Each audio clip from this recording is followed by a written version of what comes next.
So how the CEO could find a great leaders in sales? Please tell us.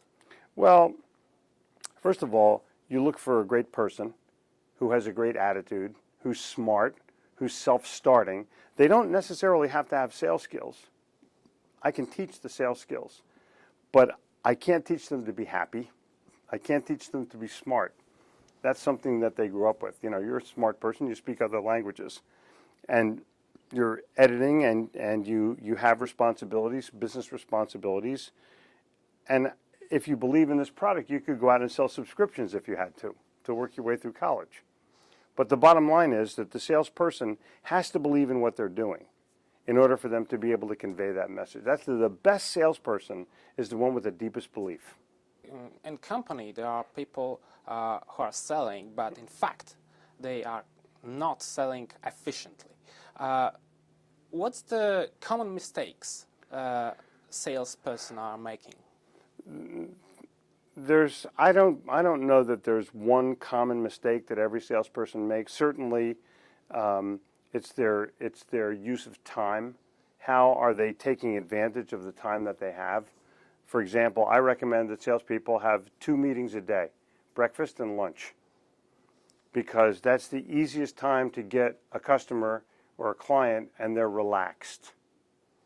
You know, you're eating, easy to talk about anything, family, business, sales, anything. In the office, it's much more structured and much more formal. And I have found that the European strategy is even more formal than the American philosophy of doing things. Meetings are much more difficult to come by here, and there's much more of a formality. We're a very informal society. I mean, I'm dressed up. Maybe I could wear a tie, but my daughter's not getting married. Let's talk about value. Okay. I will quote you. Okay, please. Please do. Sell value, not price. Right. Could you reveal us Sure. a foundation of your philosophy of selling value to people? Okay. Value is something that someone perceives.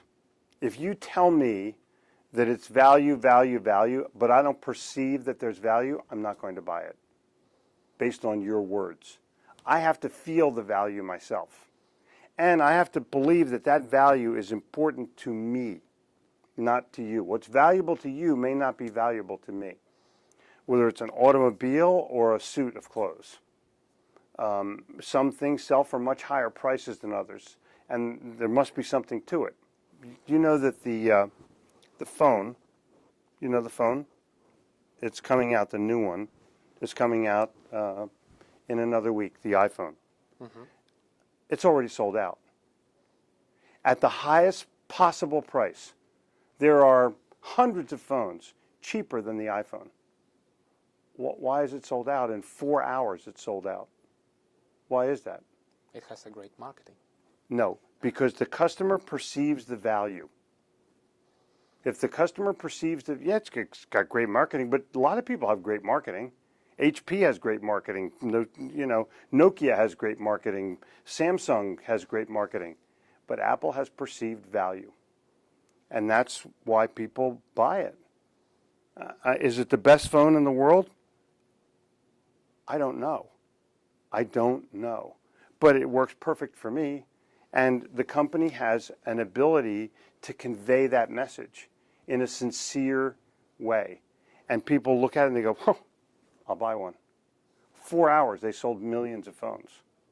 Now, there are people who have written in the tech magazines and the newspapers that, oh, the new iPhone, it doesn't have this and it doesn't have that. It sold out in 4 hours. Well, I don't understand. What doesn't it have? And the answer is the critic is a fool. There's an old saying, I just wrote about it in my last column. No statue has ever been erected to a critic, but the people that they've criticized, many statues have gone up. Do you know the Eiffel Tower? You're familiar with the Eiffel Tower, Louis Eiffel? If you go to the Eiffel Tower in Paris, at the bottom of it, you'll see a statue of Louis Eiffel. Isn't that cool? a beautiful statue erected in his honor. In his time, there were 300 prominent Frenchmen who lobbied to have the Eiffel Tower torn down because it was such an ugly structure. None of them have statues erected to them. Isn't that interesting? 300 of the most prominent people in the country, no statues. Louis Eiffel, statue. So I would challenge you that the people who are criticizing don't have resolution. And in sales, you can criticize a product all you want, and someone comes out, well, it's not this, it's not that. No, I want to know what it is. I want to know what it does, and I want to know what the outcome is. If I know what the outcome is, when I get this, I know what's going to happen. I can talk to my child over the phone. No, I can see them. Cool. That's pretty cool, isn't it? How does it know what to do? How does it know what to do?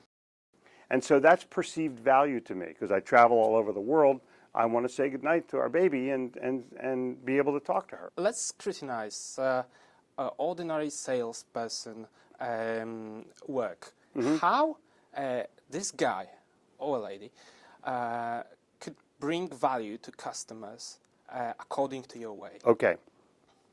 If I come to you and I want to sell you something at the Harvard Business Review, what do you really want from me? Don't you want something that will help you build your business and help bring more subscribers and help bring more notoriety? So if I come to you and I say, listen, I have this, and this, but I have an idea that I can sell you another 1,000 subscribers. Would you like to hear that idea? Of course. That's the one you want to hear first, isn't it? You don't even care what I have to sell, do you? So if I am not prepared for you in terms of you, I'm not going to have your true attention.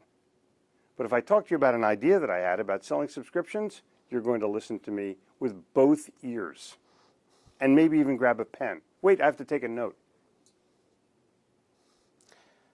Jeffrey, what salesperson don't know about sales? Well, salespeople can learn all kinds of techniques and strategies to make the sale, but they have to always convert it back to themselves. What a salesperson doesn't always understand is, would I buy this from me? Tomorrow I'm about to give a talk to leaders, and I'm going to talk to them about their leadership capability, but I'm also going to talk to them about their sales capability. And one of the things that I'm going to challenge them to do is record themselves.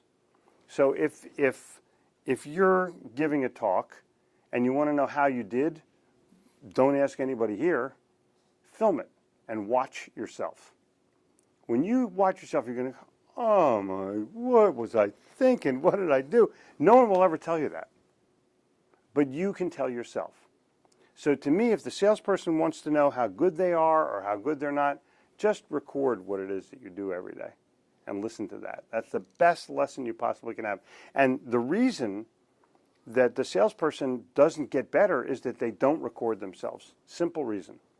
It's pretty interesting. Yeah. You are indeed recording yourself. Right now, right? We're recording? I frequently watched your videos, newsletter. Yeah. And some of the... Yeah, just let me interrupt you for 1 second. I have my own studio. I go in front of the camera. I have a teleprompter. You know, some I speak, some I read. It took me 4 years before I liked myself. 4 years. It's a lot of time. Yeah, a hell of a long time.